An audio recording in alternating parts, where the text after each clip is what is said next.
बस मैं कुछ नहीं बोल सकता। ये थोड़ा सा कुमार जी प्लीज। यहाँ का प्रत्येक व्यक्ति भावुक है। ये सौभाग्य का क्षण है और 550 वर्ष लोगों ने इस पल के लिए प्रतीक्षा की है। 550 वर्ष की बेचैनी, उद्विग्नता, लोगों के अंदर का जो दुख था, क्षोभ था, उसका विपरीतीकरण हुआ है। इसीलिए आनंद का पर्व है। ভগবান রামচন্দ্রের অলৌকিক ঘটনাগুলির কথা আমরা আজও অধ্যয়ন করি রামায়ণের মাধ্যমে। ত্রেতা যুগে যেসব ঘটনা ঘটেছিল তা কি আর কলিযুগে সম্ভব? এমন প্রশ্ন অনেক মানুষের মনে আসতে পারে, কিন্তু এই সময় যে তার থেকেও বড় ঘটনা ঘটতে পারে তা অনেকেই বিশ্বাস করবেন না। রাম মন্দিরে রামলালার প্রাণ প্রতিষ্ঠার পর থেকে অযোধ্যা শহর পাশাপাশি ভারত জুড়ে এমন কিছু ঘটনা ঘটে চলেছে যা সবাইকেই ভাবতে বাধ্য করছে। নাস্তিক মানুষদের মনেও ভগবানের প্রতি অটুট বিশ্বাস তৈরি করছে। এরকম একটি ঘটনা ঘটল অযোধ্যায়। এবার মানুষ নয়, শ্রীরামের অলৌকিক লীলার সাক্ষী হলো একটি প্রাণী। কি ঘটেছে জানলে আপনারাও অবাক হয়ে যাবেন। কমেন্টে জয় শ্রীরাম লিখবেন।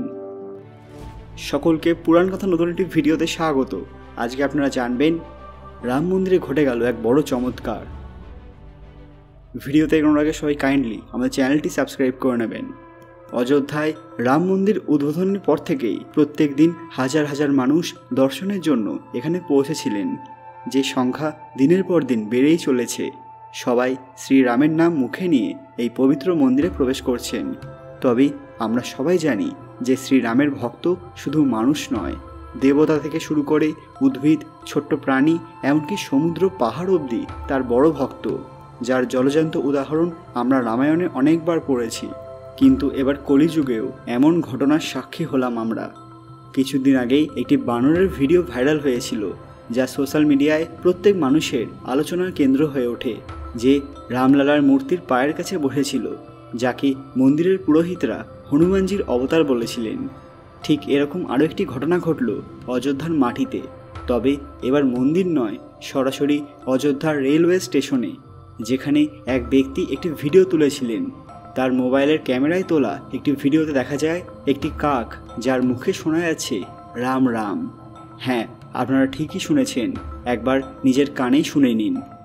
इतकं वैशिष्ट्य असेल अयोध्येतील, इथं एक कावळा सुद्धा राम राम असं म्हणू लागलाय। पहा,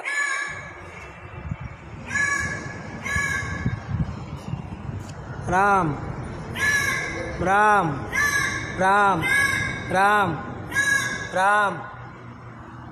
এই ঘটনা দেখার পর গোটা অযোধ্যা, বলা বাহুল্য গোটা ভারত বিস্মিত। এই কাকের ধ্বনি শুনে লোকেরা একে রামায়ণের প্রধান চরিত্র কাকভূষুণ্ডির অবতার বলেছেন। সেই কাকভূষুণ্ডি, যিনি ভগবান বিষ্ণু তথা ভগবান শ্রীরামের পরম ভক্ত ছিলেন, যিনি টাইম ট্রাভেল করতে পারতেন, সরাসরি যে কোনো জায়গায় যেতে পারতেন। তিনি ভগবান ব্রহ্মার কাছে দীর্ঘকাল বেঁচে থাকার ক্ষমতা পেয়েছিলেন, ফলে তার বয়স অনুমান করাও প্রায় অসম্ভব। তিনি বহু যুগ ধরে বেঁচেছিলেন আর সৃষ্টি এবং ধ্বংসের অনেক চক্রের সাক্ষী ছিলেন বলে বিশ্বাস করা হয়। তিনি তার জীবদ্দশায় প্রচুর জ্ঞান লাভ করেছিলেন এবং এক বড় ঋষি হয়েছিলেন। তিনি গরুড় দেবকে শ্রীরামের লীলা সম্পর্কে জানিয়েছিলেন। কাকভূষুণ্ডিকে হিন্দু পৌরাণিক ইতিহাসের চিরঞ্জীবীদের মধ্যে একজন বলে মনে করা হয়, যার মৃত্যু নেই, অর্থাৎ তিনি আজও আমাদের মধ্যেই আছেন। কিছু বিশ্বাস অনুসারে তিনি মহাভারতের ঘটনা প্রত্যক্ষ করেছিলেন, এমনকি ভগবান কৃষ্ণের সাথে দেখাও করেছিলেন। ভক্তি এবং জ্ঞানের গুরুত্বের উদাহরণ হিসেবে সর্বদা তার নাম আগে উঠে আসে।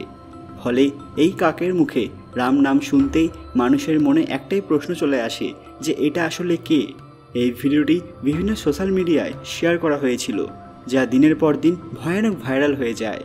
অনেকেই লিখেছেন অযোধ্যা ধামে একটি কাক আলোচনার কেন্দ্র হয়ে উঠেছে, ফলে এই কাকের কথা গোটা ভারতবাসী জেনে গেছে।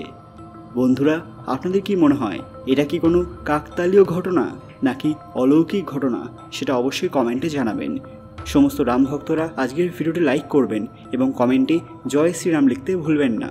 ভিডিওটি যতটা সম্ভব শেয়ার করে সবাইকে দেখার সুযোগ করে দিন, কারণ সবার জানা দরকার যে অযোধ্যা শহরে কি কি ঘটছে। এর আগেও আমরা অযোধ্যা নিয়ে বেশ কয়েকটি জরুরি ভিডিও বানিয়েছি, যারা এখনও দেখেননি অবশ্যই দেখে নেবেন। আরও এরকম দরকারি ভিডিও দেখতে পুরাণ কথা অফিসিয়াল চ্যানেলটি মনে করে সাবস্ক্রাইব করে নেবেন। খুব তাড়াতাড়ি ফিরে আসবো এরকমই কিছু দরকারি ভিডিও নিয়ে। ততক্ষণ আপনারা এই ভিডিওগুলি দেখতে পারেন। ধন্যবাদ।